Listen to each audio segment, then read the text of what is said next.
Welcome to the Liquid Soapbox Podcast. This is a show where we talk about topics that we're passionate about, giving us an opportunity to get up on our soapbox with the help of a little bit of liquid fuel.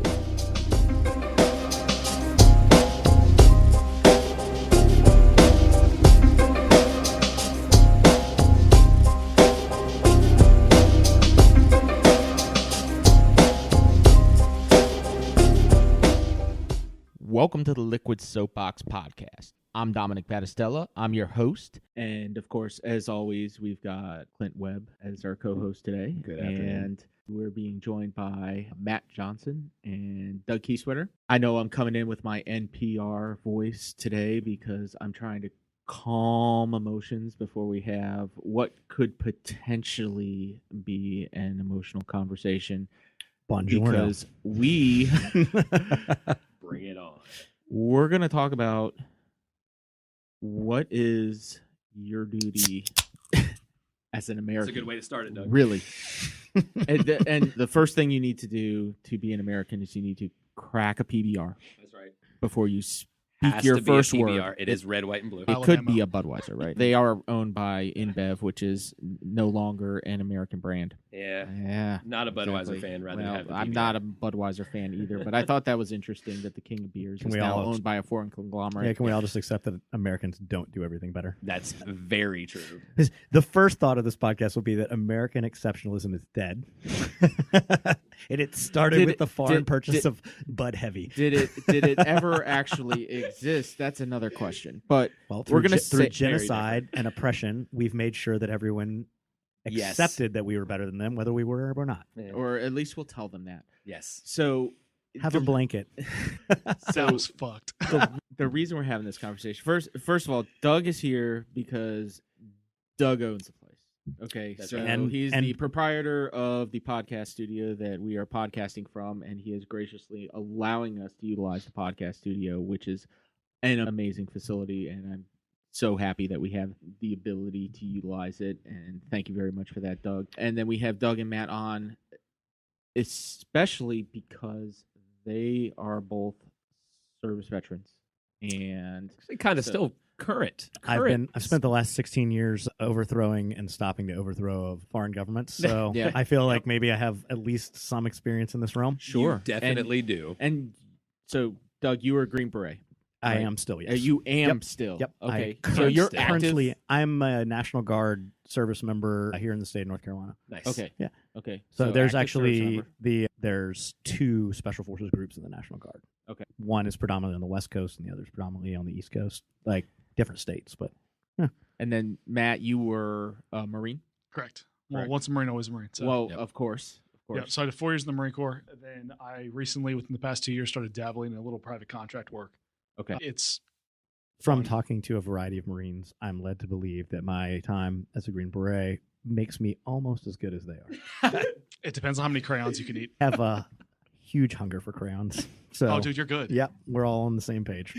That's special. I think I remember an interview with you. Somebody led you astray from the Navy SEALs. Oh no, I wanted to become a Marine Right, really badly in high yeah. school, and then Stu Smith told me. Stu Smith, yeah, he was yeah, 'cause like, I was in an "Don't be interview. an idiot. You should be a Navy SEAL." And I was like, "This guy is crazy and doesn't know what he's talking about." And then 20 years later, here we are. Yep. And I'm friends with the guy. Yep. And I am a Green Beret instead. That's we'll allow that. Yeah, That's okay. It's a weird- That's okay. Okay. it's a nice little recreational side hobby. For sure. So we're recording this podcast January 18th, 2021. 12 days after Olympus has fallen. 12 days after Olympus has fallen. Stop 2 it, days. It's a good movie. 2 days prior to the communist takeover of the U.S. federal government. Oh my God. I like that you were like straight up, I think I'm going to be myself. And I was like, no, now you're just trying to incite a riot.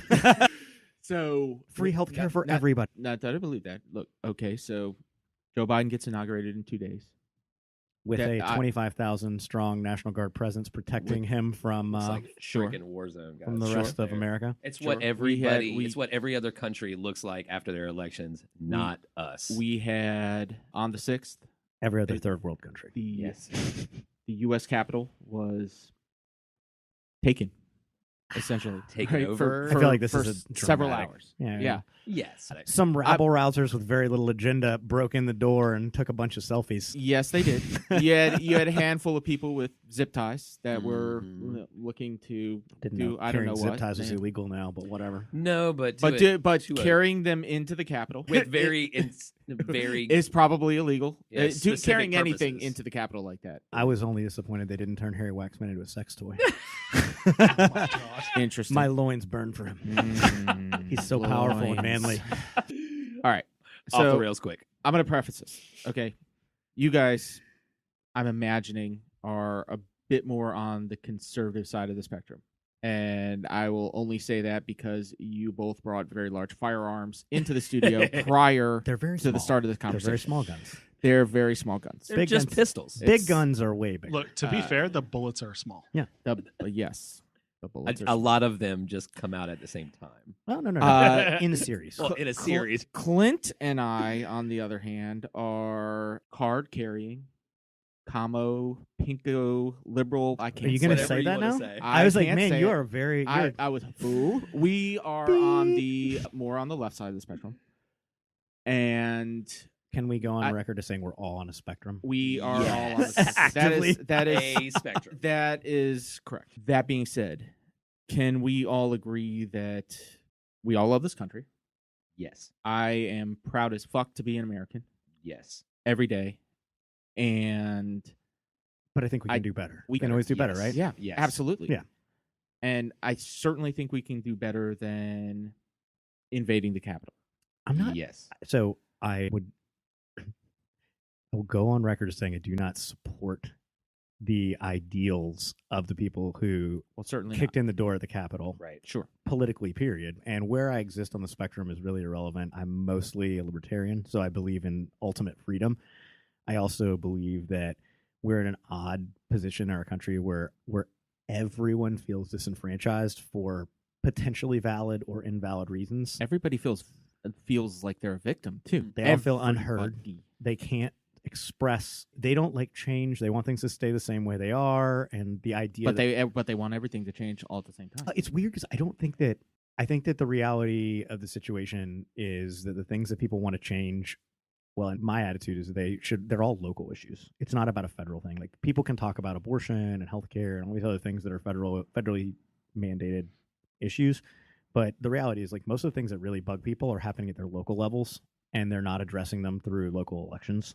That's what I see to be the Well, that's problem. where it starts. Yeah, Right. it ends there. Right. The Well, sheriff, the way that the sheriff like actually adjudicates laws is the problem, and people aren't addressing that by throwing out guys that that are being unjust in the way they're administering justice. When we talk about people coming to the Capitol, I actually have heartburn over it. We talked about it earlier, which is to say, we spent the last 2 years watching civil unrest all over the country based on what we view to be righteous disenfranchisement. Hey, people are disenfranchised because their voices are being heard because they're being executed in the streets without due process by people who've been paid to exercise the administration of law without people getting executed. And you have a substantial population engaged in the war on drugs, law enforcement, who feel like they're being attacked by a lawless subset. And so they feel like they're the victims too.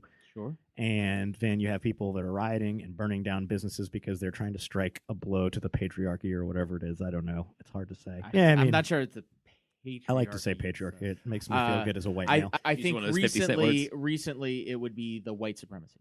And this is the thing, right? Not every person that voted for Trump is a white supremacist. No, of course not. But No that way. is the messaging that we're getting at there now. aren't 75 million people who are white supremacists. There might be. The issue is that coming from the opposite side of the aisle, I think that the implication is that anyone who would willingly vote for Trump has white supremacist leanings, and that he has allowed them to reach deep into a place that was hidden until now and be themselves. Can we also just say that we voted 4 years ago to put a reality TV star? I did not. Yeah. vote. I did All not right, either. not we in this room. No. All right, so Yeah, what do you say? We as a nation of Pennsylvania, only Wisconsin, electorally. and Right, right. Michigan. But I mean, Only electorally. I think we should point out that So- we haven't exactly seen what I'd view to be a mandate election in some time. No. Like everything's been contentious. Everything Right. has been like the popular vote and the electoral vote have continually been split. We clearly have a schism in this country I'm going to go for a moment into a silver linings mode, which is to say, I personally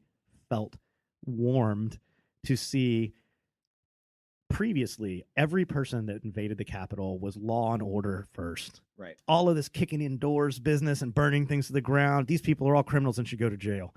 But the second that they felt that their rights were being infringed on, they kicked indoors and tried to burn things to the ground. And I was absolutely. like, we're all unified. Let's just kick indoors and burn things to the ground. We're all anarchists now. I feel like 2020 has been the most hypocritical year that could have possibly ever happened. It was Except definitely for every other year. Well, It's the worst that it's been since the last time it was, right? So this is the most publicized year of yes, publicized, it just being but a that's shit show. But that's not only politically 24-hour though. news cycle, social Yeah, media. I think that personally, everything was completely amplified by the news, and the news makes their money. And this could be personal Well, if opinion, it this could be bleeds, unpopular it leads. opinion. So Yeah. Journalism is dead. they make money off of views. Yeah. So if your fear is high and you're promoting that fear, you're going to get more views. You're going to get more money. Mhm. I think that a lot of people who aren't as educated and a lot of people who just believe the first thing that they see, or they go with that mob mentality, I think that's where a lot of the damage was done. Information operations are everything. Yeah, and if you read It's psyops. the way it is. news pieces are written, I can tell you what the political leaning of the journalist is. I used to appreciate journalists who could write from a less slanted perspective where they didn't use words that incited feelings. I read about the Capitol thing and I was laughing because it's like so much vitriol towards Donald Trump from the journalists. And I'm going, hey, man, like Donald Trump's a reality star. Can we be fair and Ran not like a business. necessarily put all of that on the journalists themselves? Well, Because journalists they're getting have pressure editors. too. Correct. Right, they Correct. do have It editors. comes from the top. Sure. I don't feel like if your journalism pieces are heavily edited by your editor, odds are that they're not going to run anyway. And we're not talking about journalism's so weird now because we're not talking about journalists that have education in journalism who are trying to uphold integrity. We're talking about muckrakers. Literally, we're like, hey, we don't actually have the money to put reporters on the ground in a lot of places, so we will take a stringer who can write whatever he wants and send it to us, and we accept its fact until it's proven wrong. That's not what journalism is. Journalism should be not running stuff. What matters now is being first, not being right. So yes, did 100 people breach the doors of the Capitol? A couple hundred maybe. It's hard to tell.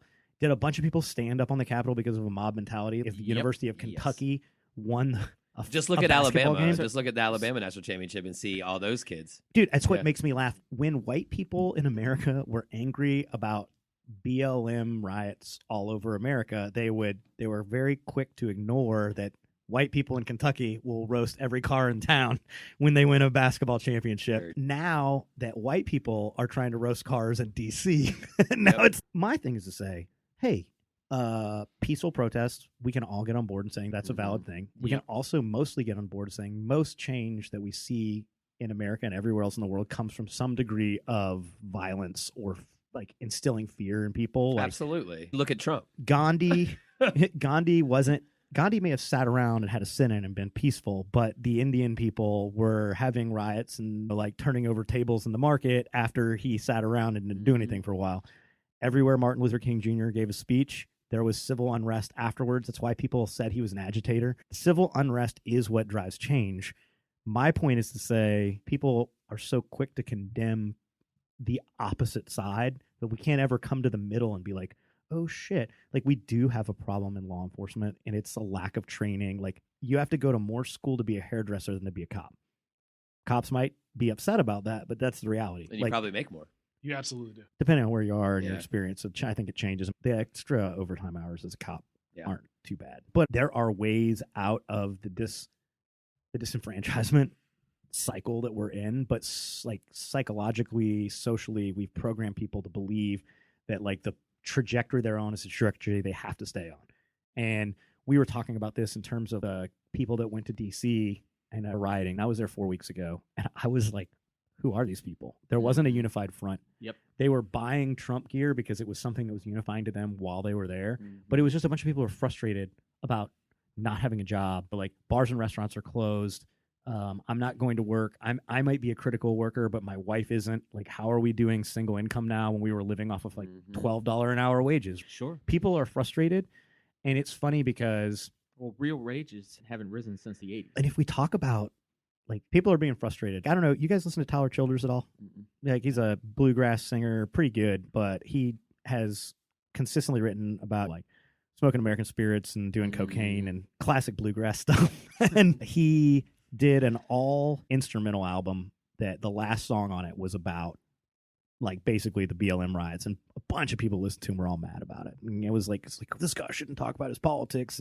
But his point was to say, how many like good old boy white country dudes have to get shot full of holes and dragged out of their houses with no explanation before every dude in town grabs granddad's gun and comes down and holds somebody accountable?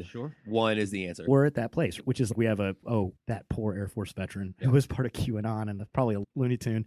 She got shot while she was in the Capitol, and people are all like, she's a martyr. Okay, cool. She's not. To them, she is. Yeah, but they're all brainwashed So this is followers. This is actually where I feel like we're really dropping the ball as a population, is we cannot be empathetic anymore. We can't put ourselves in somebody else's shoe. I can't say I've never been a black man in America. I don't know what that's, but I can imagine it. And I can say, I'm open to hearing what your view of something is, and I'm willing to listen to that and take it into consideration as we move forward. I'm also able to look at a dude who's worked at an auto garage his whole life or whatever and is mad that he can't work in normally. a factory in Ohio that is gone. The coal industry's gone, man. And I don't want to use the coal industry as an excuse, because that's something that's been dying on its own, because natural gas and fracking have made it irrelevant. American manufacturing has been dying for the last 30 years. We can point fingers to unions being the reason for that, too. Well, we can also point fingers to... there's a bunch of different reasons. Yeah, I mean, global trade agreements. Trade wars. Also, just take a look at Detroit and the surrounding areas if you want to see that. But if you lived in a house, like if you had the idea that you're going to work somewhere for 30 years and you're going to get a gold watch when you're retired. And your retirement was going to be enough for you to be able to maintain the house that you bought 40 years ago. It's not there. Your house is, your whole neighborhood's gone to shit. It's not what it used to be.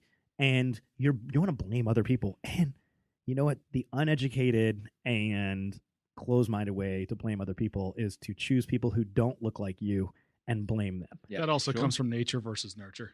That's all about, It's the Jews' where fault. and how you grew up. It's the blacks' fault. It's the Irish's fault. It's somebody who doesn't look like me, doesn't talk like me's fault. It's somebody else's fault. And people who are educated and went to college now can look at the uneducated Americans that they blame for the Trump administration and be like, the whole reason that the Capitol was invaded was because of these uneducated Peckerwood motherfuckers. And you're like, maybe. But it's a theory. Yeah, but I mean, like, the people who showed up there all came because they came for the violence, bro. Yeah. They didn't come. There's a large group of people that were like, I want to see change and I want it to be my way and I don't want to compromise, but also I'm just really here to stand around and mill around and be seen. Then there were people who were like, climbing the fences, climbing the walls. I came for the violence, bro. Stealing shit. Yeah. First of all, like taking pictures that could compromise national security. Like, these things need to be addressed. This is dramatic. That's technically it's the Capitol. Treason. No, I get it. But I would also like to point out that the thing, I don't often get erections from watching the news, but nothing makes me happier than watching the entire House of Representatives flee the Capitol in fear for their lives. Because we're finally talking about politicians being held accountable for their actions. Like, they've been going to Washington, D.C. and living on fat expense accounts and ignoring what's best for their constituents as long as they've been in office. $3 billion a year. How are they being held accountable by that group? I like to think that for once they're afraid.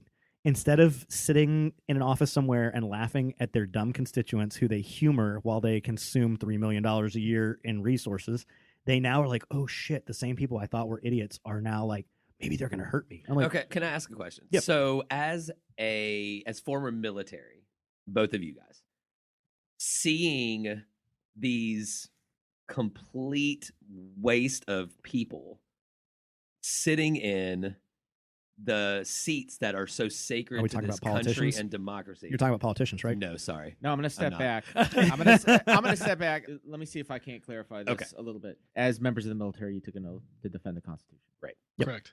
Do you believe that the people that broke in and rioted in the Capitol building would it be your obligation to stop that from happening? Is your obligation to protect institutions? It depends on what the orders are. There's a reason the National Guard's been mobbed and not active duty soldiers, because posse comitatus prevents U.S. Federal troops from... Well, I don't mean, is it your job as a member of the military, but... From a moral perspective, you mean? From a moral perspective, yes. Are those people guilty of Treason? Treason. Not only that, how does it make you feel? Like, because I know that personally, when I saw these dumbass people just sitting in the vice president's seat, which was kind of rad on the House of right, yes, dude, if you're the that one dude, person, the cheerful guy with the weird cockeyed wave carrying Nancy Pelosi's lectern was like the funniest thing I've ever seen. And well, it might have been funny, but he's in jail now. But see, but why? And obviously, you know what I know solves revolution? Jailing all insurgents. Yeah. No, it doesn't. Yeah, it doesn't. It doesn't get there at all. All it does is make it grow. Yeah, and it's because creates more combatants. My thing is this, exactly. That's what I was going to say. I want to go back as well and roll back, which is to say, it's very clear that we don't necessarily agree. Although I do not side with the people who breached the Capitol. I think the Capitol should be open access. I think that the American people deserve to come in. Well, it is in every state, right? Every state capital's open access. You should be able to see how government is conducted as a citizen. And it was clear the Capitol Police were torn. They were half of them were like, hey, let them in. Other half were like, holy crap, we got to shoot people. It was very confusing. There were not clear marching orders there for people on how they were supposed to handle and that's why people were held accountable in the positions of power, sergeant of arms for the House, sergeant of arms those are for called the Senate. those are called scapegoating. And then the Capitol Police sergeant the buck chief. stops But you guys are literally... Is there an obligation to protect the Article 1 branch of government? It depends on how you look at it. Is there only an obligation if you agree with the people there? Is there tyranny going on inside that government itself? If you were there, what would you do? If I was if there, you were the first line of defense coming through there. That's a very interesting question because I don't believe that it's worth anyone's life for physical property. Period. There's no physical property that's worth anybody's life. So idea. I think that's I don't think it's physical property that people were so freaked out about. It's the idea that this institution is supposed to be. Which brings me back to the other thing, which is to say, how many federal buildings were torched and gutted in previous riots for... This is what I'm getting at. For anything. People aren't empathetic. You guys, in some capacity, are having a really hard time connecting with what caused the protests in D.C., which makes it easy to look at those people as the bad guy. Those people who riot in D.C., the ability to be empathetic towards the Black Lives Matter movement. I'm not asking about those people. I'm asking if we're on duty, if we're a guard, the institution, if we're there, the institution. The way I look at that is if I'm on duty, if I'm carrying a weapon and I am supposed to be there to protect the people inside and I'm there to protect that building, and it is my order, I've been given the order to do so. As a service member or as a person that is working there, your duty is to follow that order through and through. The way that I personally would go about it is if you're going to act like an asshole and you're in front of me being that asshole, I'm going to treat you like an asshole. Mm-hmm. So... Well, and crushing windows with shields that were stolen. And this might not be popular opinion. And when that girl was climbing through the window and people were smashing everything, and just before I saw her get shot, I saw one black police officer in front of a horde of people running up the stairs. Mm-hmm. Yeah. Now, granted, some of these people had their hands directly in the air, but they were hard charging him about group 50 to 1. Yeah. Well, you saw what he was doing there. He was leading them away from the doors of the Senate. Senate. But in that situation, if it's me personally, being how I've been trained and how I've been taught, we're trained on deadly force. I mean, more than not. I firmly believe that I'm paid a premium to know when not to shoot. Right. And this wasn't it. Yeah. I've been fomenting, the U.S. does this a lot of places. We foment riots, or riots might be forming and we redirect. Such as the Arab Spring? That whole thing was a fucking nightmare, huh? Yeah. But the point is to say, this whole thing got out of control, but really not that out of control. People, the idea is obviously offensive. Oh, they rioted in the Capitol. It got more out of control than it probably anybody thought it could. Correct. Yeah, I agree with that. Now, what's the dollar amount? I disagree with that entirely. Yeah. After being there, I was there 3 weeks before this happened, and I literally walked through D.C. I had a hotel room with my oldest daughter, and we were going to stay there. We'd been at the White House, and I literally told her as we walked through, what should have been a 6-minute walk from the White House to our hotel took us over an hour because we had to take so many detours because so many roads were blocked off. There were straight out brawls, knifings, shootings were going on. Okay. And I was literally as we got back to the hotel, she was like, "Oh man, I'm so glad we made it back." I was like, "Yeah, we're going to get out of town." I was like, "We got a room, but this is worse than any third world coup that I've ever seen, and we're just going to leave. I'm not staying That's here." Smart. So let me ask another question, maybe from a different angle. Do the people in that building deserve protection while doing their jobs, regardless of how you feel about the individual members or Right. political affiliation, but because of the office that they hold, because of the position. Does the position deserve that kind So of do respect? those politicians deserve to get protected? This Not is- the this is- politicians, not the positions politicians, that they does- hold. This is a dark rabbit hole. So Yeah. so That's why we're you know here.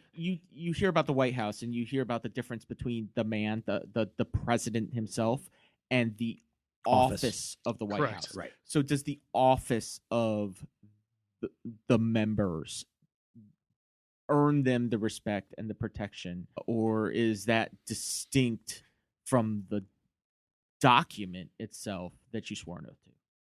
So I totally can differentiate between the two. I firmly believe that the people who hold the office deserve to do so without threat to their lives. I also think that the people who hold the office have held a kangaroo court, a kabuki theater of sorts for the last 15 years. It's more than that. Well, Come on certainly. now. Yeah, no, I mean, it is. I was- But like, we've been in a weird polarizing downward spiral where politicians have capitalized on the fact that there are polarized views in our country, and they've continued to pit people against each other who, if we sat down and had this conversation, like, we agree, we don't actually all agree. Sure. We agree that we don't agree. Mm-hmm. Yeah. And we can have a conversation, and I can hear the emotion in your voice about like how you feel about people who've done certain things. And I can tell you, man, like, I don't have anything in common with like people who created the Chaz or whatever, the autonomous zone, Shop or Chaz, Yeah. one Yeah. of the two. whichever one you want to call it. By the way, The Antifa that's fucking stronghold. stupid too. no, I mean, so I actually Dude, agree the with you. governor gave them money. They gave them porta potties. They kept the police out. People were getting murdered and raped in that whole entire area. That You- shit was crazy. But I'm Yeah, just- you I'm- were in DC recently. I was in Seattle recently, and Seattle is the weirdest damn place I've ever been. It's actually to. funny. Most of my friends that saw the Chaz were like, "What's not actually that different than it usually is?" Yeah, exactly. I mean, you fly in and you see the tent cities of homeless people, like San Francisco's living crazy like under that the too. bridges. Well, California and- in general. I I heard mean- Venice is worse than anywhere in the world right now. Dude, they found lepers. Italy? Yeah, in yeah. Venice. Really? Like they say that Mm. you cannot walk an inch without a homeless person being set up somewhere. Wait, are you talking about Venice, California, No. Venice, Italy? Yes. Really? Weird. Yes. Oh, let's talk about Venice, No, California. no, no. They They say found it's the worst in the leprosy. world old right now. diseases in there. I It says don't. The point that we really are trying to scratch here is that I think that Americans in general, a striking majority, like when we talk about how almost any social issue is 50-50, and who we want to side with party-wise or personality-wise is 50-50, and it's like really hard to see any sort of mandate election happen. No, of course. And yet, I think that the overwhelming population of America agrees that we don't exist in a representative democracy anymore. That the only legislation is passed by people we may have duly we may have duly We've elected elected them. representatives, Yeah. Mhm. but they are Heavy on going their to quotes. Washington to advocate for the rights of corporations Yeah. and for big business. Sure. And that every decision that they make isn't about what's best for Americans who are working. It doesn't matter what color you are. It doesn't matter. And the real question is this: if the methods exist to change who's in power and how they rule on legislature or how they write legislature or how they rule, it doesn't, whether it's legislative, executive, or judicial, like we have the ability to influence, but the system notionally works. We get to vote for our representative, But- and But the question is, occasionally- why does the party system give us two shitty choices every election cycle? Yeah. Why are people who are Because those people innovative with money. and successful not running for fucking office? I agree You- with Matt. you- It's all about money. But Well- no, but it is. But the people who are running have to suck somebody's dick to get money. We Yes. are We're going not talking down about, like- 7 different rabbit holes. Oh, here, yeah, yeah. because Correct. you ask about the 2-party system. We could talk about, we have a winner take all system. We have a system where congressional districts, state legislative districts are so utterly gerrymandered that the real election is Republicans in are the really good at primary. gerrymandering. They Well, are. so are Democrats. Say they Look at are. California. Yep. So you have such gerrymandered districts that it doesn't matter who runs on either side, no matter how fucking crazy either side of them are. If you have the R or the Dem, depending on where you're at, you're getting elected. So the election is actually held in the primary, so there's no real electoral accountability. You've got Citizens United decision, which has allowed unlimited amounts of money into political elections. And You know how we fix this? Election by lottery. When you register for the draft, you get there's a basic intelligence test that we make people take. And if you meet the bare minimum standard, you're automatically put in a hopper, and you're obligated to go and be a representative or a senator for a 4-year period. And then you're out of the hopper, and you can never go back. That would truly be we the people. And guess what? What would be the minimum level? Like somewhere above Louis Gohmert? It's an excellent question. You have to have an IQ. I would tell you this. I firmly believe that 50% of the people or more who are currently our elected representatives wouldn't pass any basic test about their own intelligence. Yeah, I don't disagree because it's they have a staff that informs them on issues and tells them how they're voting. They don't make decisions on their own. Well, they literally are figureheads who show up at parties. And they've been told what to say, what to believe, and how to believe. In order for them to be electable, they have to be lukewarm. Yeah. They are literally, they don't believe in anything. They don't know what their constituents want. They are literally going to Washington to be tepid. Well, you're also talking about people who are so disconnected from who they're representing. If you look at some of these people, look at not to bring up Pelosi, but you have somebody who gets paid $200,000+ a year salary guaranteed, and then you have a net worth of over, I think it's like $70 million. Now, what was it when she started? Not 70 million. She started. She only looks 40. But you also have these people that don't 80. necessarily represent who we are anymore. Okay, and so that being said, I think that what we touched on is the disaffection, right? Is that people in America, it doesn't matter what you look like or where you don't feel like you're being represented. You vote for the lesser of two evils consistently, and you feel like the people who are representing you but are every no single longer person. And I think that's a very good representation of this election. We voted for not. So what was the South Park episode? The shit sandwich and that's pretty much right. Turd thing with Hillary and Donald Trump. Yeah. So if you look, turd sandwich, that was good. If you they've done plenty of polling on this. The polling on the popularity of Congress is somewhere around 6 to 8%. It's Congress is less popular than communism in the United States. Communism's gaining some steam, I'll say that. It really is. So Democratic Socialists, like that, who would have thought Bernie Sanders might be the candidate for definitely a difference between close. Democratic socialism and communism? Very, you're literally talking about splitting hairs. It looks like a frog hair split. Look, if you want to throw stones, there's literally a frog hair split between between American conservatism and fascism. I think that everybody if just- You're not you wanna wrong. go You're not there- wrong. You're not wrong. But- Everybody hit their boiling point. That's what it came down to. Well, I want to go back to the point of the polling of the popularity of Congress. Congress itself is extraordinarily unpopular. But you ask people how they feel about their individual representative, extremely popular. It's because they picked them. Yep. Exactly. And they don't. Going back to your Those point, 49 other bastards. you don't want to be wrong. How does that work? Well- we talk about we're disaffected because we're not represented. Those fat cats in Washington are taking everything from us, et cetera, et cetera, et cetera. But we love the guy we sent, and everybody else loves the guy they sent. We're right. You're wrong. So what the fuck are we But supposed to do about Cognitive dissonance is real in everything. Well, cognitive dissonance is People don't have critical absolutely. thinking skills. No. People can't look at us. We are having a very sensitive discussion about something, and it's going reasonably well. But I can tell that, the fact that I'm not viscerally opposed to people burning the Capitol to the ground makes you uncomfortable.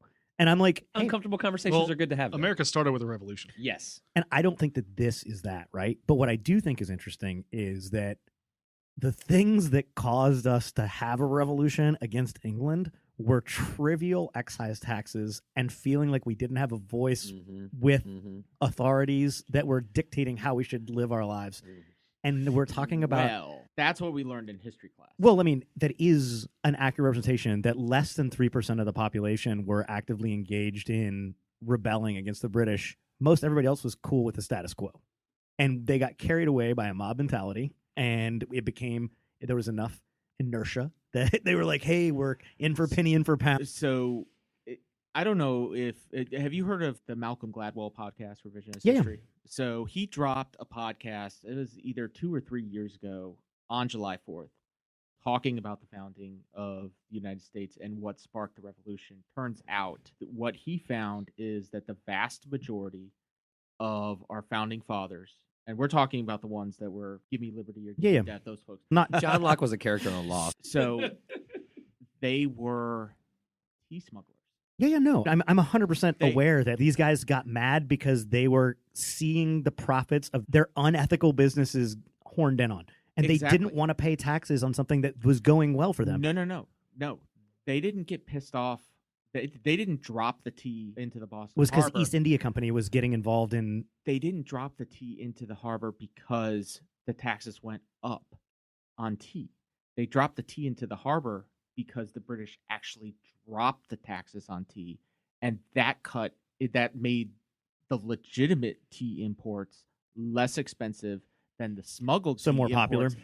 So yeah, it was Doug cutting has into some- their business. Doug has some experience in this realm back in his military days when he Sure. was smuggling Copenhagen and so Oh, was it private? maybe we Yeah. can talk about that. But the thing is, we seem to forget that actually we don't forget. We love to talk about it in our modern interpretations. Like when we go back and talk about how things really were, which bothers me because we take our 21st century lens of social wokeness and apply it to a bunch of people who didn't know better. We're talking about people who were pirates, smugglers, Yes. privateers. Yes. The American Navy was literally built on the fact that America had a ton of privateers.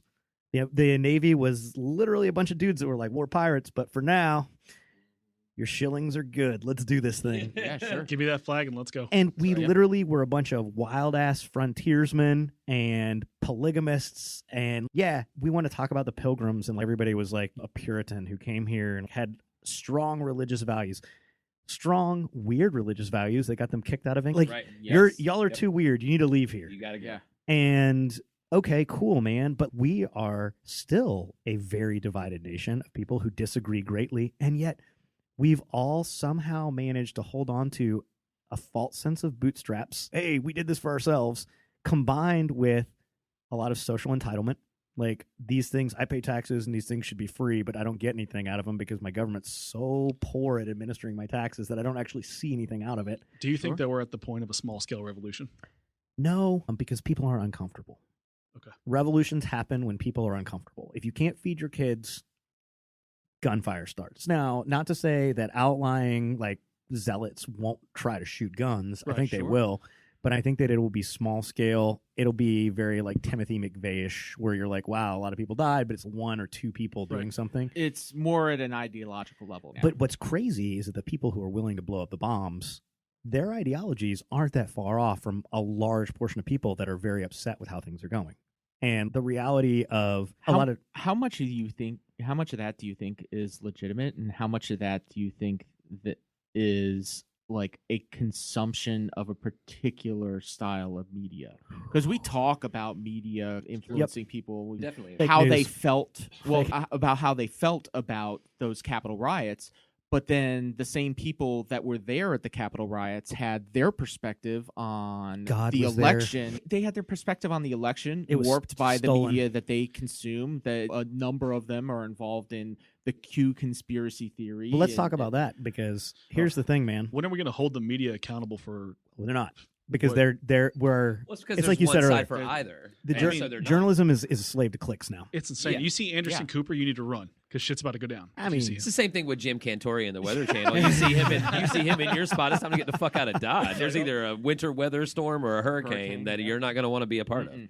But we're not talking about this. Is literally it's all about our lenses and our Mhm. Everybody's being emotional. Of course. Everybody. Sure, And sure. this whole like QAnon conspiracy, whatever. Hey, man, I believe it seems like this room is full of moderately intelligent guys.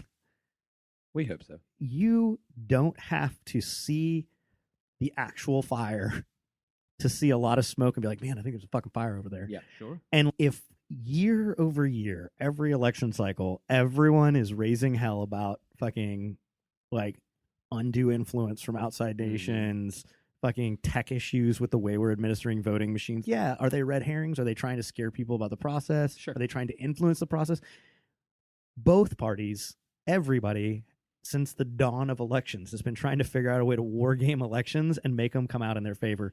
It just so happens, if there was cheating this election cycle, seems that the Democrats did a better job of cheating than the Republicans. Just there has been no proof. It seems like anything, everybody was right? cheating. It's also weird to me because I think he said if there Right. was hypothetically, if there was cheating, then if the there was Democrats just did it better. So, but let me ask: do you think that since more people voted than ever in the history of this country for each candidate, but like Holy more than fucking more than crazy. there's 330 million people in this country, and more than half. Well, I said close to half. there's a Actually larger voted. there's a larger population of voting age Americans now Yes, than there ever that's has true. before. If you look back at every single election, every election is like that. Every election was a far larger turnout than the election before. Going back by sheer But numbers. I think it was That- more polarizing. No, so that this the time. Hillary and I think that the Hillary Trump was a downturn from the. Well, Hillary had like 64 No. million votes, Yeah. and so this time it was 81 to 74 or whatever it was. Right? But here's the thing, right? Hillary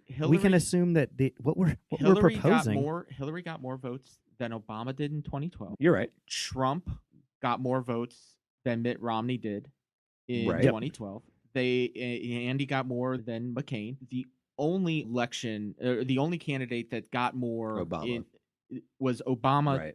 2008 than Hillary and Trump did in 2016. 2016. I think that's due to But- social media. But maybe regardless, I'm just saying that in general, the elections are trending higher participation, not necessarily higher participation rates, but just general higher participation. Bulk So, numbers. yeah, Yeah. bulk numbers, exactly. Right. Because I think there are that more people. It's to vote. mystifying to me though in a realm or a world where we've been programmed to think that popularity is what's driving polls in a lot of ways, right? Like we had a big turnout for Obama because he really excited in Right. people Yeah, like yeah, he did. an idea of change. And he was a fantastic speaker. Oh I mean, man. there Oh my hasn't God, been- he was there- Yes, he was amazing. He was smooth. Yeah. And It was definitely that. all of this to be said, I understand that. Yeah. What I don't understand is when you have two toads running for office Yeah.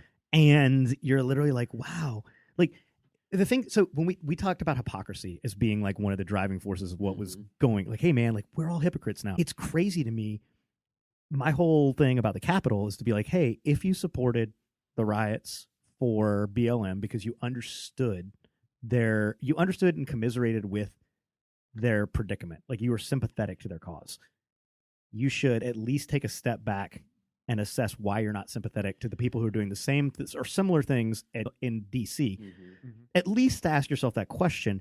When we talk about the hypocrisy of all of this, it's, hey man, we have two people who are put up by the Democratic Party, one who's been a career do-nothing guy, or even bad stuff. Like Biden's career, historically, there's a lot of things he had to apologize for as the candidate, where he's like, yeah, Mandatory minimums. I didn't being know one of the better big back ones. The then, crime bill. but I'm Yeah. woke. Yeah, I'm woke now. Right, Like, I'm woke now. I right. feel better. I'm not going to molest any more women. Right. I understand it was wrong for me to sniff all those women, But at and- least I didn't grab him in the pussy. but you could have balanced. Oh my God. No, 100%. All right. No, you're right. All Like the point is right. But then you look at the fact that for the last 3 years, the Democratic Party has really been run as a party of social justice. Hey, Yeah. we really are like here to advocate for disenfranchised minorities.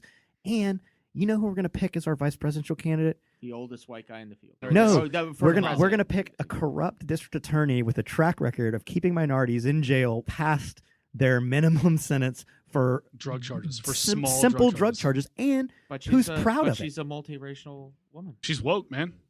also Now. here's the Now thing: she is. She's it woke. it pains me that the party of social justice is so shallow that they literally like, well, any woman not white is acceptable. Who's going to jump on the bandwagon first? I didn't agree with Can we that. also talk about how the head of the NAACP for a good stint was Not there anymore. Yeah, thank a white goodness. lady? She was a white Oh. lady. Wait, Well, she wasn't the Rachel, head of the are we talking about Rachel Dolezal? Yeah, she was white. Oh, but She was She she's held a high seat. No, the no. head of a state. Yeah, she was just like a yeah, local Her chapter. head. Yeah. Right. Still. Yeah. And- Still. Look, we're going to talk about Also worth cultural mentioning, appropriation on another Rachel podcast. Dolezal is a prime That's- example of actual mental Illness. health Yes, issues. I Not agree with She that. should not own a 100%. gun. Are you telling me I can't be a white rapper? No. Telling you can definitely. Now you're be a drawing white false rapper. parallels. I am telling you can't because you can't run. we were so This is also correct. we were being so intellectually honest, and then we just went down a bunch of Let me step back. Bring it back to intelligent conversations. Yeah. My point is to say, like, the hypocrisy of those things isn't lost on me. I don't mind that the parties are picking whoever and that people are voting for them. I think that it's crazy to think that the parties are picking people who so clearly don't represent the values of their voting population, and the voting population is turning out in record numbers to vote for these underwhelming people. I will say that I think that Biden's numbers and Trump's numbers were driven by Trump. Oh, dude, anybody, 100%. Anybody but Trump, and I would have to the agree with orange that. man is a god. Exactly. You exactly. haven't had somebody who's been so diversely hated, but also if you look at the far right side, you've never had somebody so much war shit. I mean, for that man. they love him more than they love Reagan. It's This insane. is Crazy. The hypocrisy of that isn't Yeah. lost on me either. But this Watching is also a guy who will spit in their face because he thinks that he is better. Well, he runs it like a business. So anybody that gets away with the business, he's never Well, run a he doesn't run it like a business. He's he never runs run a it like business. the business. Yeah, like a right, family right. You know what I business. mean. Yes. The thing that kills me about that is, and they touch on my childhood. We talked about I was raised an evangelical, right? I literally was raised by people who told me every single thing that Donald Trump's done in his life is reprehensible and wrong. You should never, ever support someone like that. Him. And they are talking about how God has put him in office, that he is like nothing short of the Antichrist. he's done that. He hasn't ever said it. No, he doesn't have to. He's No, never they- been pro-evangelical anything. He doesn't have to. Well, if you look at him, He's a New York Democrat. Yeah, that once said that he would be, if he ran for political office, that he would be a Republican because they're the easiest to manipulate and lead. No, actually, that is not true. He did not. He say said that. it on TV. I watched the clip. That Google it. Yeah. Google it. He said it. You on have a TV. computer. Google it. I want to know. I'm almost certain that was a made up meme quote. But while you're Googling that, I'm going to go back. So you talked about the hypocrisy of the evangelicals in this particular thing. Brief rabbit hole that can be its own podcast is the idea to me that people who utilize the Bible to justify their political position. Dude, that's been going on since day one. brutal. I got an answer for that. This election cycle has highlighted to me the need for there to be audits of religious institutions, and if you ever make a political statement, your tax exempt status is going to be revoked. Don't necessarily disagree with that. but you got these guys, they're out there saying that Trump is Cyrus, right? Yep. First of all, I was raised Catholic, which means I didn't read the Bible until I reached the age of reason. But you knew your catechism. Secondly, who the fuck is Cyrus? I think that if you ask the Wu-Tang Clan, they'll tell you to check your neck. Also, protect. Whatever happened to the separation of church and state? I think that it is viewed as a one-way street by evangelicals, that they believe that they're part of a Christian nation. I would use air quotes, but I think everybody can hear it in my voice. So everybody hears about Biden when he made his speech. You know, he talks as if he is a preacher or pastor or whoever you want to call him. Does it? From my understanding. And he does mention God. A lot of politicians will mention God, but a lot of politicians are old white people. But what I'm trying to say is that horrible, crazy things have been going on in the name of religion, or using the excuse of religion Since the dawn of time. Since dawn of time. So I go back to the Crusades, go back to all that kind of stuff, and it's for religion. But at the end of the day, it is a political thing. Yeah, of course. Well, religion is a... I can't think of anything more sacrilegious, though, than blaming God for your shitty political beliefs. Well, I think it should... I don't know if that... I think that's a logical leap, right? I think that religion is a crutch for people to justify conditions in their lives that they cannot otherwise rationalize, and to accept, like, statists love religion because it allows them to keep people subjugated and grinding in a direction. But the idea... I now know Yeah. that you are an OG libertarian because you dropped the S word.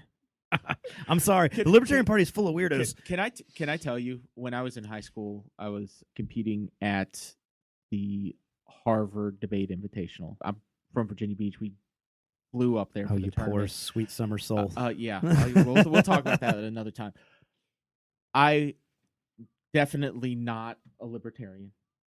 However, won the tournament on a critique of statism. Nice. I know. We talked about the net widening. We talked about social control. It was a lot of fun. We're in a weird place where I think everyone this is if there's to be one thing that people take away from this podcast, it's that you owe it to yourself to deconstruct what you view to be right. Sure. Like you owe it to yourself to, and I have this conversation with, like, so I will use my family as an example. I shouldn't. I will say an arbitrary family, not mine.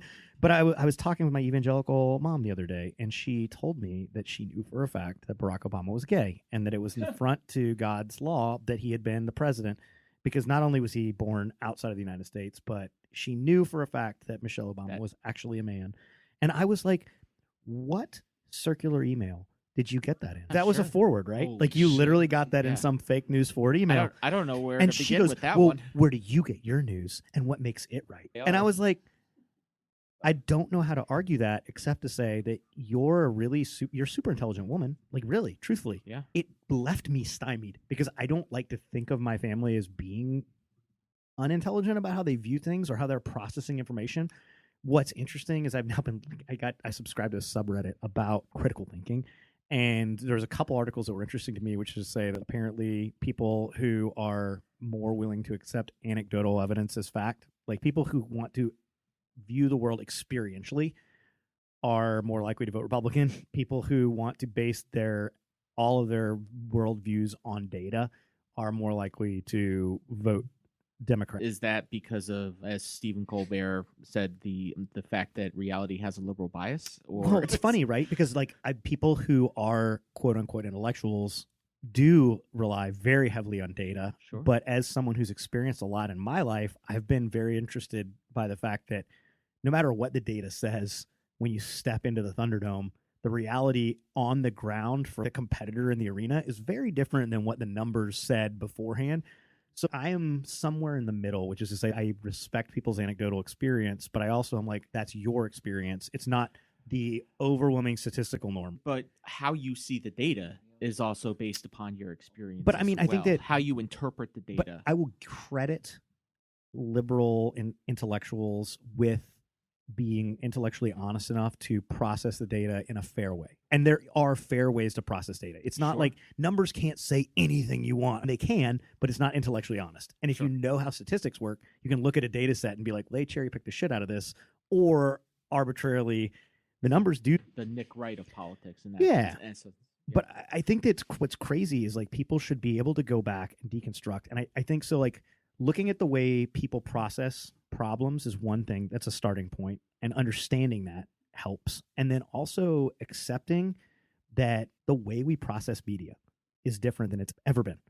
And there are now studies talking about how we consume it is also different. No, that's my point, right? Is that the older populations who are consuming information digitally don't have they've never been trained. They don't have the ability to understand what's good information and bad information. They don't know how to filter it. Well, and in aging populations, they don't understand that the algorithms that are pumping them everything that they're already predisposed confirmation to bias. That's providing them with that. It's like trying to drink out of a fire hose. Well, so they look at the world as everybody thinks what I think. Well, compound that with the fact that we're now talking about. I read the study on the subreddit. Like I was like, what the hell? Saying that in aging populations, there's an increased degradation of brain tissue based on the volume of digital media consumed. That like computers are literally, we have so much information pummeling us so much that it's actually causing brain atrophy as we age, as opposed to like producing critical thought. Everyone in this room that went to college in a time where almost all the media we consumed was still Newspaper. in books. Yeah. And we had to go to the library and find primary source documents. Of course. If I wanted to make an argument, I could not just reference a book I read. I had to go find the source document, be like, this is the seminal point of my argument. We don't do that anymore. It's readily available. Now we look at a piece that has links in it and we assume that the links are valid. Right. And 90% of the time, if you click the links, they take you to a fucking Russian lottery site, or it's like, here, check out the numbers from this study. And you click at it. And even if it goes to study, it may not even be an associated study that goes along with the point that they're trying to make. But people think because there's hyperlinks in a piece, this is a valid piece. I can tell you that I've experienced that the firsthand. perception Because it has credibility as quotations. opposed to Right. Russia reality. today, they would never be biased. It's crazy because like I've had my own mother who's 64. She's called me up and been like, "Oh my God, did you hear about this and this?" And I'm like, "What are you talking about?" "Oh yeah, this person said this and this, or whatever it is, X, Y, Z." and you go and you Google it, and if you're on Google for more than 10 minutes and you look at like actual trusted news sources, not some shit that she's seen on Facebook. Yeah. Well, Or I don't think it goes beyond that. If you were to think, like, we think of CNN as a trusted news source. Correct. I mean, like, major news networks should be trusted news networks, You right? would think so. Should be. The only places that I see on the ground local reporters with not using adjectives and adverbs that incite emotion are like Al Jazeera and sometimes the BBC does a really Yeah. good BBC sometimes is BBC very still unfiltered. in They're a little more left leaning, but they are definitely. I think they're definitely better than CNN and Fox Well, News. It's, I it's would- an information warfare out there right now. Yeah, I don't want to Propaganda's lean the towards left and right when we have this conversation. I want to talk about the things that should trigger you. I don't care if you're left, if you lean left or you lean, I support you. Like, Sure. I think that varying There's a viewpoints, three-dimensional political spectrum, by the way. Yeah. It isn't just a straight line. No, and you sit definitely on one not. part of the line. it's a yes, 100%. My point is to say, I think that we as thinking Americans should encourage people to have dissonance, to disagree, and then come to some sort of resolution. That's like part Sure. of a healthy dialogue. What's crazy is to look at, I get my Apple News updates on my phone, and I read some of those pieces, and I think to myself, who the fuck cleared this to be on Apple News? Literally, like, it's not so much that I care what they're saying, but the adjectives, the adverbs, the way that it's written is very clearly meant. I didn't vote for Trump. I would never vote for Trump. I say that proudly. I'm just saying it's crazy to me when I read a piece that's ostensibly about the Capitol riots, and they spend more time using incendiary words about the orange-haired despot in the White House. And I'm like, first of all, this isn't journalism anymore. Excuse me. That's incorrect. That's the orange It's skin. orange skin. Yes, yeah, you're right. Orange skin despot. But the I'm words, not sure what color the hair the is. words are all very, like, inciting of an emotional response. They're trying to make you feel a certain way because you're about going the to come subject. back and read that same source to see what else. Well, because feelings drive everything. Exactly. And I'm sitting here going, hey, man, we can not like a guy and still not hate him. Like, it's not necessary that we hate each other if we disagree. I just want to know how we can teach people or how we can encourage people from the left and the right, whether it be, obviously it's not going to happen between the far If left you and far see right. something that you viscerally agree with or viscerally disagree with, the odds are it is not an intellectually honest piece, and you should Google pieces like it and see if it's true. But what I'm saying is, how do we teach people, how do we coach people to have the conversations to where someone's emotions don't get out of never whack or ever crazy? able to do something like that. I don't You can never know. take emotion out of it. I don't know. I mean, I have emotions about things, and when I do have emotions about things, it is a fucking goddamn canary in a coal mine telling me that I'm wrong right now. I'm like, hey, man, if I have this much emotion about something, I need to step back and I need to read some more stuff. Well, that's logic, and most people don't have that. But people should develop it. I get that, but it's definitely a skill, and a lot of people don't have it. I do have a question, and I know Dom's looking at time. I have a question, and because of everything you brought up about your parents and your upbringing and stuff like that, talking about like somebody that's more in touch with the people as far as a candidate goes, let's say Pete Buttigieg was the candidate, being Too gay. how you were raised. Too gay. So this is my question. So being how you were raised, I know that obviously listening to you, all of your morals don't really go back to your upbringing, because I don't see you as an evangelical, No. not even a Southern Baptist. But what I I'm one want of those to know, guys who sits in the corner and secretly wishes he could convert to Catholicism with I all get the work. that. So what I would, so he seemed the most in touch Yeah. with not only his people, but the like people of South Bend is what I'm meaning. And then, but the American people overall. Like, he seemed to be the best of the candidates of the 73 that were up on that stage for the first Democratic debate or whatever. But no, this Did is he what I'm have the saying. biggest team. He actually No. did have. He had a money, shitload of Did but he? Yeah. not Oh, yeah. as much as Biden. And see, what he was lacking is name recognition. Not only that, he's 35 years It's old. Biden's time, just like it was Well, he's- Hillary's time. Just here's the thing, man. I'm with you. I just like to look at the entire field, Mhm. and I want you to point out to me somebody who's in political office in Washington who's not a fucking loser. Yeah. Like, straight Well, up. see, that's why a lot of people like Buttigieg. Show me where you've been successful outside of a political Mhm. spectrum. Show me, like, oh, and guys are like, I'm real successful. Hilariously, Mitt Romney, pretty successful in his own. Oh, shit. You mean he's like the product of an inheritance, freaking generational wealth, And You can say also, the same thing for Ross Perot. Oh, 100%. Who has a lot of. Ross Perot was an interesting exception. He was an oil guy, and you were an oil guy. And self-made. Right. Like, really, course. truthfully. He was a Absolutely wildcatter and did something. But if you look at it in a bar or a dinner conversation, all of us have been like, man, I should run for president. Like, seriously. Hell no. I don't want that shit. But you guys are literally touching on the most important aspect of that conversation. Yeah. Which is anybody who should have the office doesn't fucking want it. Yeah. No doubt. Anybody who wants to make a difference, who will be true to their morals and their ideals.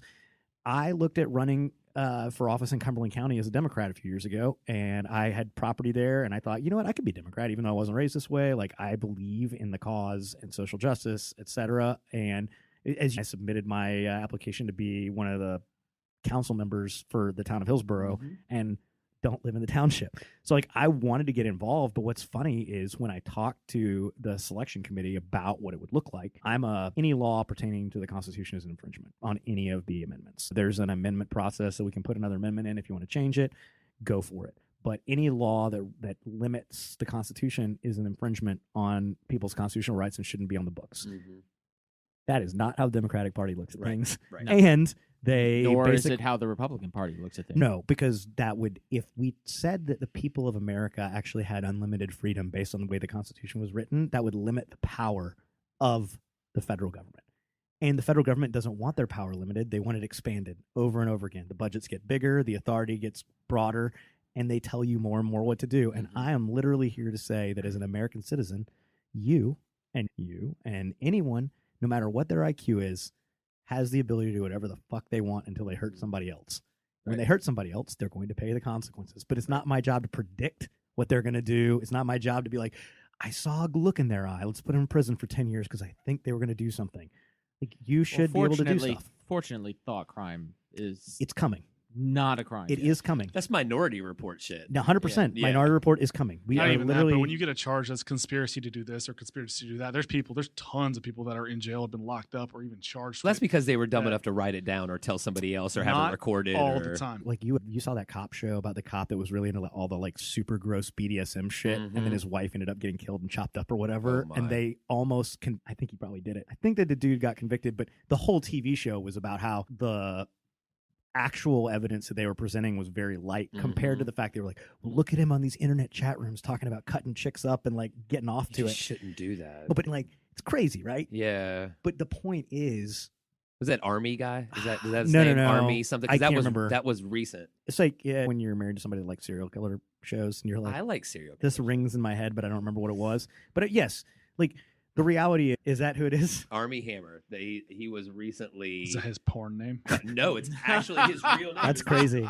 He was a cop, right? Here, he's an actor, the son of businessman Michael Armand Hammer. So he's on a lot of TV shows. Oh wait, Michael Hammer was the detective. He's talking about like all the things that he wants to do. Like, he wants to eat. Like, he was saying that he was a cannibal. Like, he would actually tell people he was a cannibal. Yeah. And yeah, that's not something you should do. So that dives into mental health, and at what point do you bring someone like that out back and just put them well, it's because that's not how we treat mental health. So this is another way different podcast, but you talk about porn in society today. It's like giving everybody everything they want, and then them realizing that's not getting them off anymore.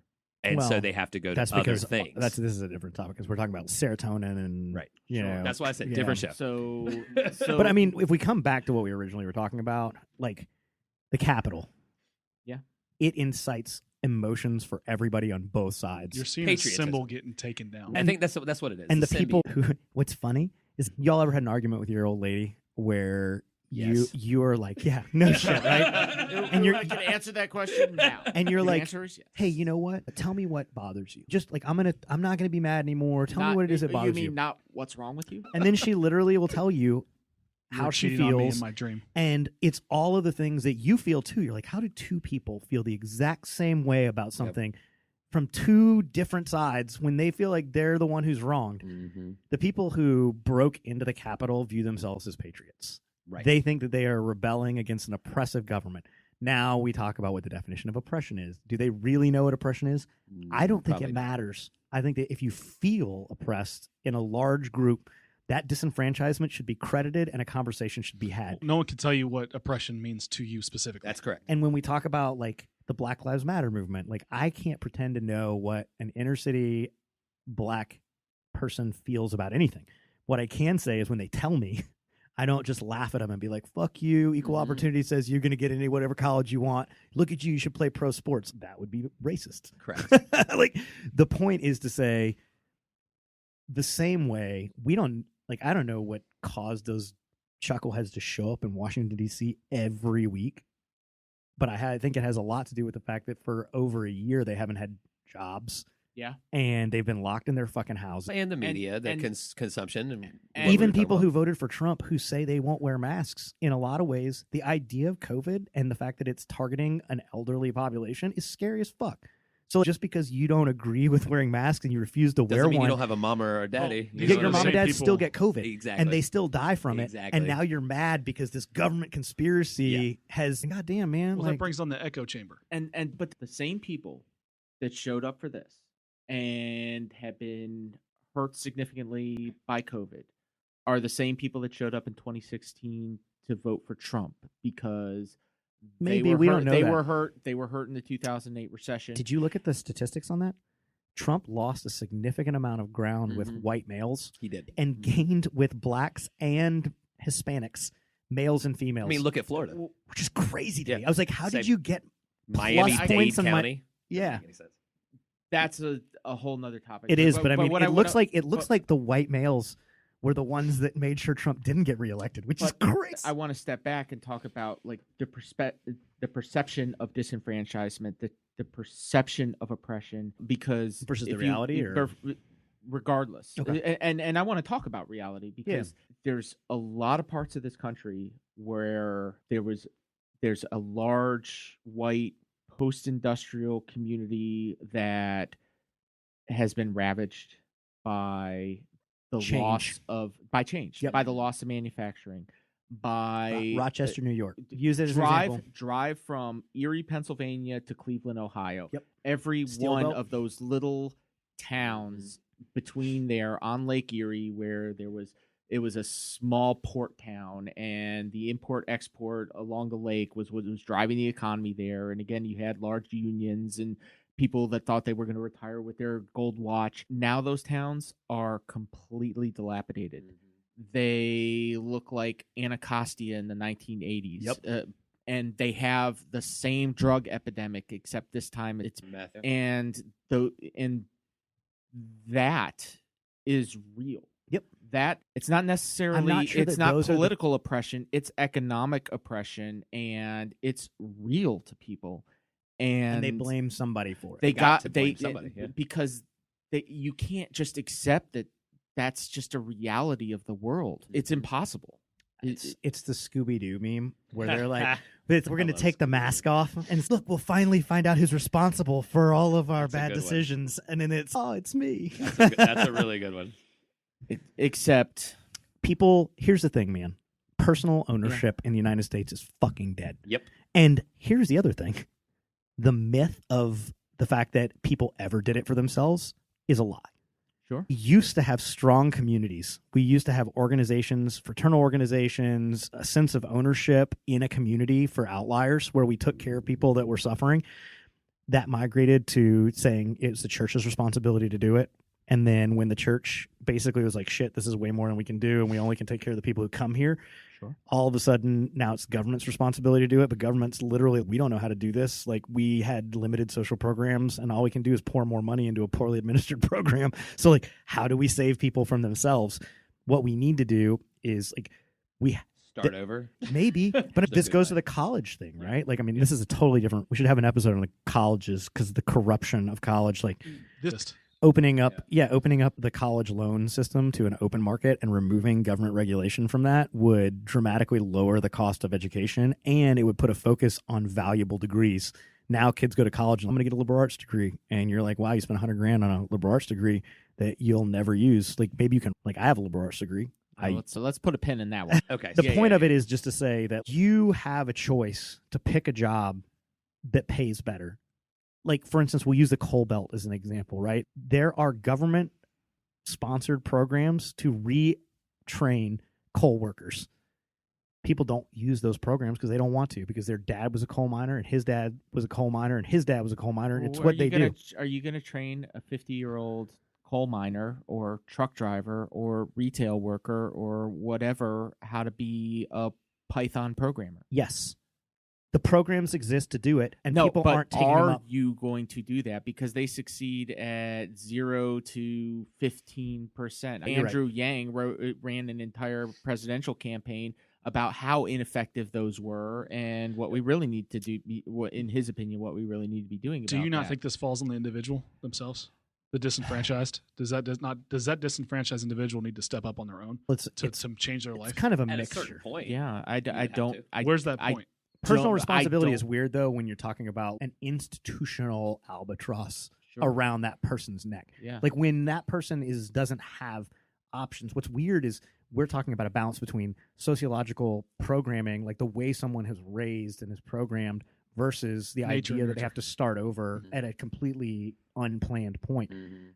But I am saying that those programs exist and have typically not been well used. Whether they're poorly implemented or they're poorly adopted is hard for me to say. Sure. But I will say that when these big changes have happened, people aren't typically early adopters. They don't see the writing on the wall. So they don't make a change until they're $30,000 in debt. Yeah. And they're living in upside down trailer park. Sure. And they don't understand. They don't understand why, and they're trying to get their kids to go to college to get degrees that they'll never be able to pay off. It's important that you go to college. No, man, it's important that you send a kid to fucking trade school because they can make $80 to $100 an hour. And it's a job that can't be outsourced. Yep. Typically. So I'm going to go back to the original question. Yep. I originally started asking you guys about oaths and your oath to the Constitution and whether or not, that would obligate you to not necessarily act, or how that made you feel about the original march and riots in the Capitol.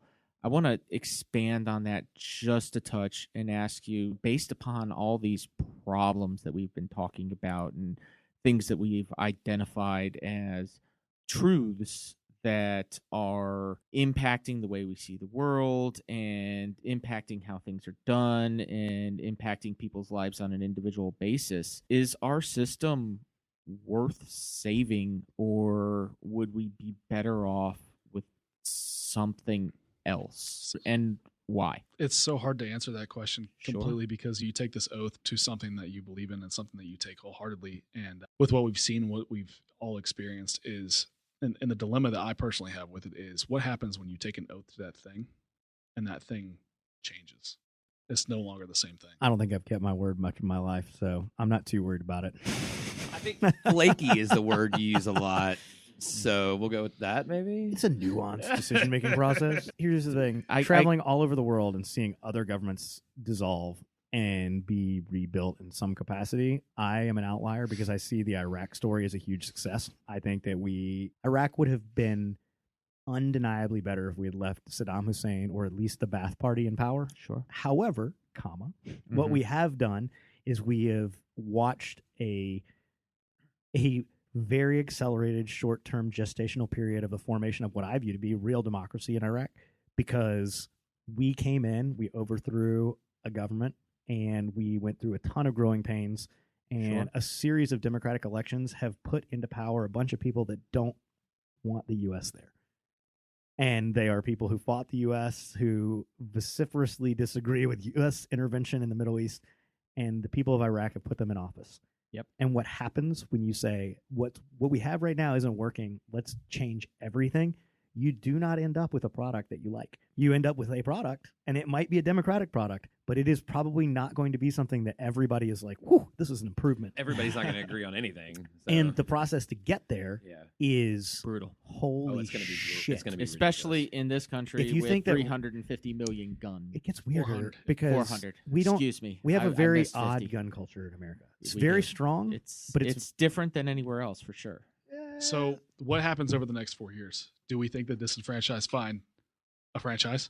Do we think that they all of a sudden everything's going to be better? It depends on the economy. A revolution will come from an economic collapse. If we hit a bubble and we can no longer prime the pump enough, then things will be weird. So if there's a U-shaped recovery that falls flat, then maybe you should start worrying. But as long as government programs exist, as long as money's flowing, as long as there's unemployment and businesses open back up, I think that a lot of the tension that's happening right now is probably going to dissipate, at least briefly. The problem is if businesses open back up and the economy tanks. I like to think of the early 2000s as the roaring 20s. So like the last 20 years for us have been amazing. You're looking at Michelin star quality chefs in every neighborhood on every corner. Foodies are everywhere. There's musical shows. There's culture and art, and it's amazing. And it's everywhere. In the smallest parts of America, you're seeing like crazy gentrification and culture, and that is gone. And it's not coming back. But half of the country thinks we live in a dystopian society. Oh. And authoritarianism is real as well. I am not sure how we get to the point where enough people can find common ground that things don't continue to divide well, the way that they've been going. The argument there is predicated on a rule of law too. The idea, like we're about to have a bomb go off when they do the 2A thing. Agreement is something that's valuable when we're having a discourse. When we cross the Rubicon, as it were, and we enter into a state of juntaism or revolution or whatever it is that you're talking about being a potential, that doesn't matter anymore. We don't need a majority for a revolution to be fueled forever. You need a very small committed minority who are going to do whatever they think is the entire basis for the 3%ers militia and all those other. But I mean, folks that so are out the there other fighting. things, most of those guys are very poorly trained. There's not even really an agreement amongst them about what an outcome would look like, and we're not really talking about hyper intellectuals. So no. It's not like we're saying the best and brightest of this country are coming together to rewrite the script. We're literally saying it's a bunch of people that are like, I don't like the way it is, and I want it to be how it was. Cool. If you're an originalist and you want to go back to strict interpretation of the Constitution, things are going to get weird for you too, man. Yeah, you know what I mean? Like sure. a lot of things that you take for granted in your day-to-day life, like an interstate commerce system and cared for roads and general law and order will all go away. Yeah, because the federal government into a divide that we're heading into this big open abyss where we've never been more divided, and it's just crazy to think about what the next 4 years could. I'm not sure that's true. Obtain. I think that we've been equally divided at other watershed moments over time. Has it been this publicized? Obviously, the media is changing it, but I think about the Spanish-American War that was completely fabricated by the war was literally staged and executed by William Randolph Hearst. Think about the vehicles though that they use nowadays to get that information. But out. that whole information's powerful. But that whole point was to fuel U.S. expansionism. Like right. Americans were very isolationist at that point and didn't want to occupy or tell other people how to get democracy because democracy was something that you earned for yourself. Manifest destiny was not the ideal. Theodore Roosevelt and a lot of people in the government wanted this manifest destiny thing to happen. So like they did whatever it took to make. I think that if we're going to find common ground as people, I think we need more conversations like this where people aren't preaching to the choir. We're having conversations and we're being thoughtful from different perspectives. And we're not agreeing. We're not disagreeing. We're just talking. And people want to be trying left alone. to understand. Yeah. All people want to be left alone. Like Sure. even people who are advocates of more social programs, they still want to be left alone once they get their check or their support. And the idea, it seems to me that the reason that communities dissolved is because people pursued their own individual wealth. We became more individualistic and less community oriented. A lot of that's like a departure from sustainable agriculture, and like we migrated to the coasts and became much more urban and how we were doing things. And then as the church lost a lot of its clout, I think a lot of that had to do with an inability to address things without a quid pro quo. People who were becoming increasingly individualistic didn't want to take handouts conditionally. Like, I'm not going to believe in your God because you fed me. You know what I mean? Yeah. And now we're talking about a government that's quid pro quoing the shit out of people too, where I'll give you a handout, man, but I'm going to need you to do these like stupid human tricks to prove that you're worthy of it. And it's, hey, how about this? But it almost seems like there is a longing for that community, but we find it in different ways. So we used to find it with our town and our neighborhood, and then we found it with the church, like you were talking about. And now we've chosen our political team and our political affiliation, and we feel a community for that, even though we don't know most or any of the people on our side, whatever that means. Or the people on the other side. Or the people and on the other best part side. is when you put people in a room, like, if you don't have a politician driving the conversation, it's amazing how open-minded people get. Sure. There's a lot more Except when you talk common about hot-button issues. And that's where things get weird. And that's why I think that hot-button issues should be fucking trashed. Yeah, man. You know how you make how evangelicals got on the Donald Trump train? Abortion. Yeah. Yep. 100%. It doesn't matter anything else. Yeah. He can grab every woman by the pussy. He can incite race riots and do whatever else. Whether he did or he didn't is irrelevant. I'm just saying he can do all those things. Yeah. As long as he says, I am pro-life, he'll jump on it. Yep. And I'm sitting here going, hey, man, it's the Second Amendment too. Mm-hmm. Guess Sure. what, bro? I'm pretty chill with the idea that any law is an infringement. That's not chill. So, But I'm also saying I am not letting that drive. I'm not a single issue voter when it comes to Second Amendment, and I don't think that we should be settling for shitheads in office because people who are worthy aren't willing to run. And I think that the idea that we have two parties and that they limit people who go to Washington, they purposefully pick weak people because they want to control them, and they like people who are weak with big mouths, who go up there and talk shit and rile up the base and get everybody Like Ollie. polarized. So What's that one dude? we're Ollie. gonna have another conversation another time about two-party systems, alternative political systems, be fun. and things like that. That's gonna be a fun That'll be fun. conversation.